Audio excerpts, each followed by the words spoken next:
Hello friends, आपका स्वागत है हमारे इस यूट्यूब चैनल पर। दोस्तों, आज मैं आपके लिए लेकर आया हूँ कि जो आपका बीएड सेकेंड ईयर का जो 16 तारीख को आपका एग्ज़ाम होने वाला है फर्स्ट पेपर का, तो दोस्तों उसके मैं आपके लिए कुछ 15 पॉइंट्स जो आपके एग्ज़ाम के पॉइंट ऑफ व्यू से बहुत ही मोस्ट इंपॉर्टेंट पॉइंट है।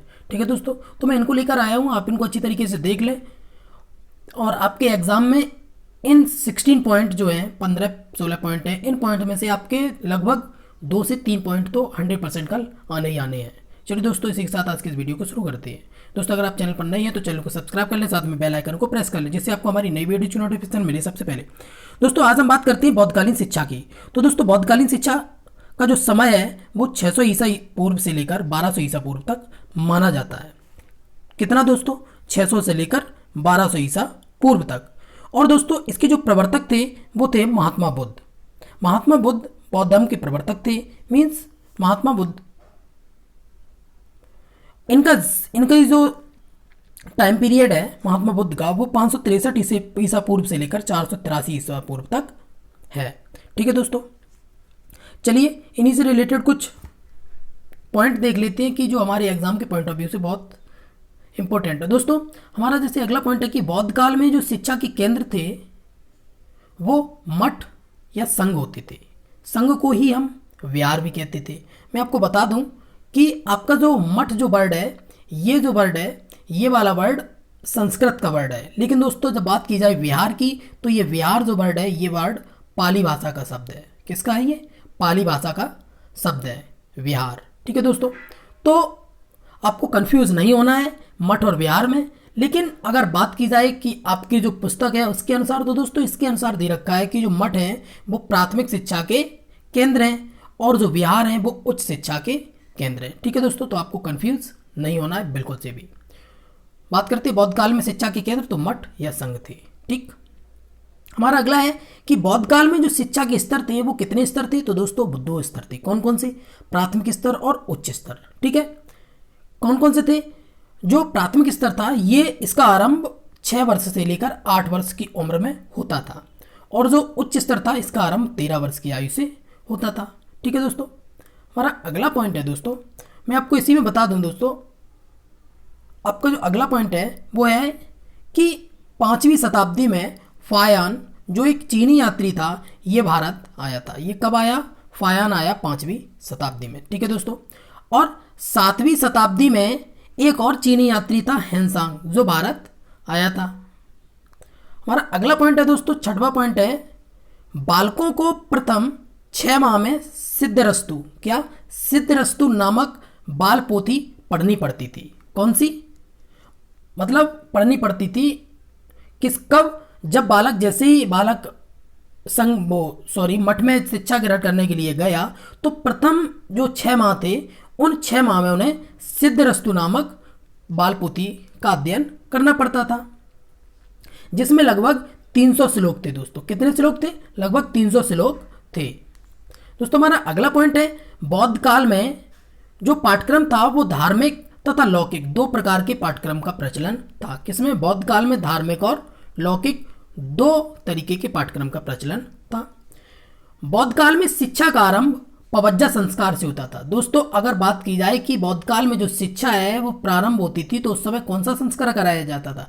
जैसे आपका बात की जाए कि वैदिक काल में, तो वैदिक काल में जैसे उपनयन संस्कार होता था, उसी तरीके से बौद्ध काल में पवज्जा संस्कार। तो बौद्ध काल में पवज्जा संस्कार से शिक्षा का आरंभ होता था। पवज्जा का अर्थ जो है वो होता था बाहर जाना। बाहर जाना मतलब है कि अध्ययन के लिए घर से बाहर जाना।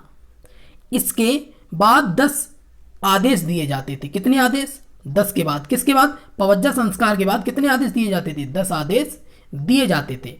ठीक है दोस्तों, हमारा अगला है, पवज्जा संस्कार जैसे हो जाता तो उसके बाद एक मंत्र का उच्चारण कराया जाता था।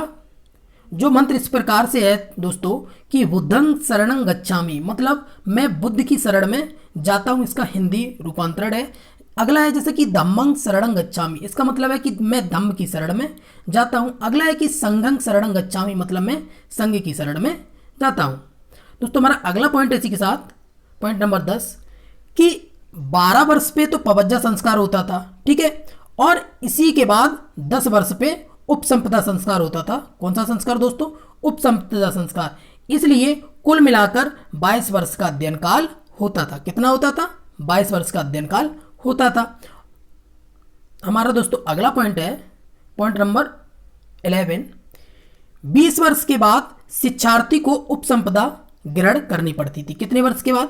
20 वर्ष के बाद, क्योंकि लगभग 8 या 6 साल से शिक्षा प्रारंभ होती थी, तो लगभग 12 या 13 साल तक समथिंग पवज्जा संस्कार चलता था। मतलब पवज्जा संस्कार के अंतर्गत प्राथमिक शिक्षा होती थी।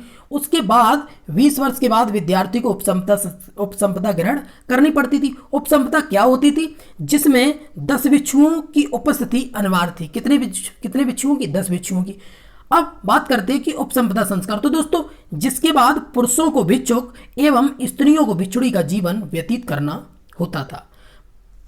ये जो उपसंपदा संस्कार है ये सभी विद्यार्थियों के लिए अनिवार्य नहीं था। ठीक है दोस्तों, इस बात को आप अच्छे से ध्यान कर लेना कि जो उपसंपदा संस्कार था ये सबके लिए नहीं था। ये सिर्फ उन्हीं के लिए था कि जो आजीवन एक भिक्षुणी का रूप में जीवन यापन करना चाहते हैं, तो उन्हीं के लिए ये उपसंपदा संस्कार होता था।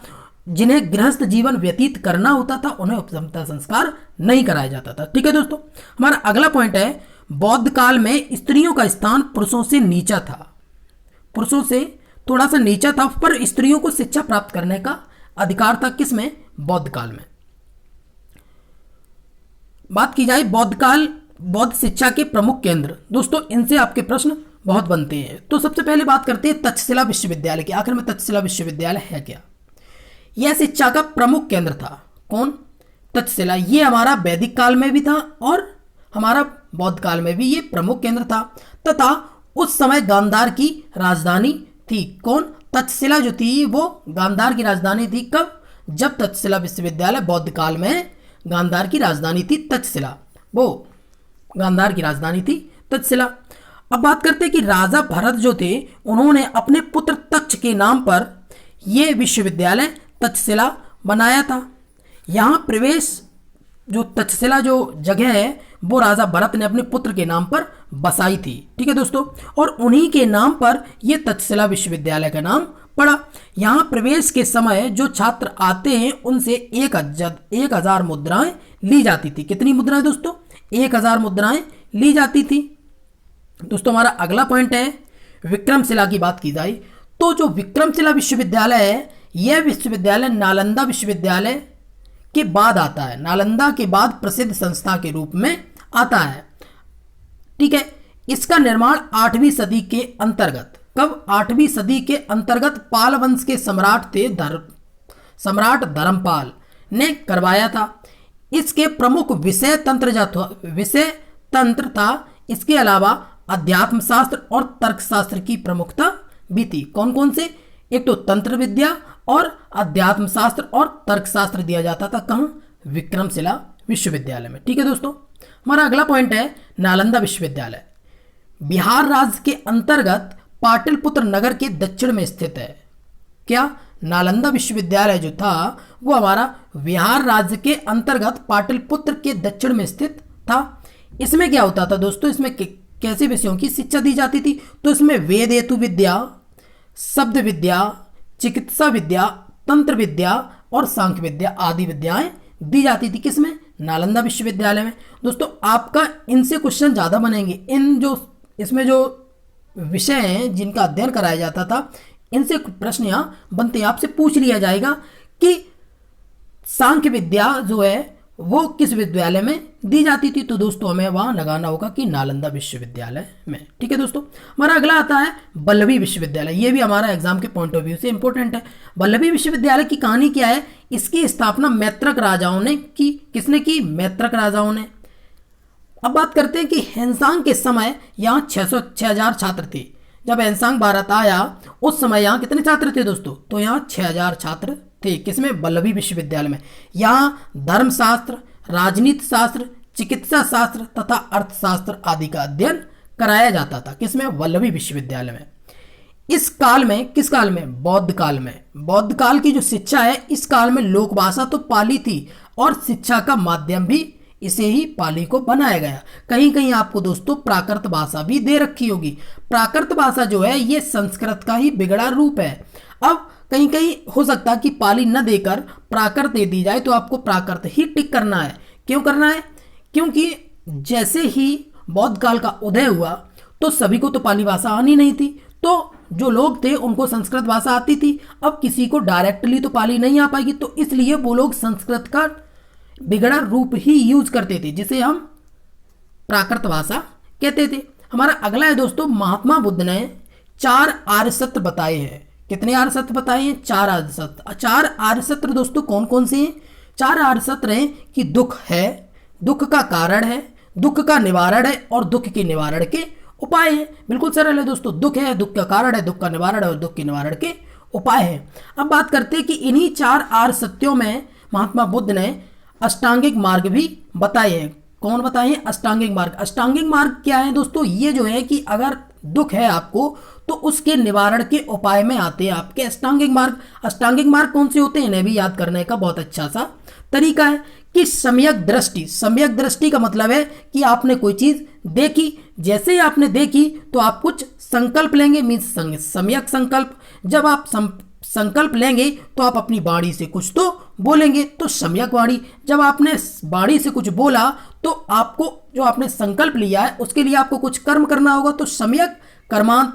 अब जब आपने कर्म ही किया तो कर्म के लिए आपके पास आजीविका आई, तो सम्यक आजीविका।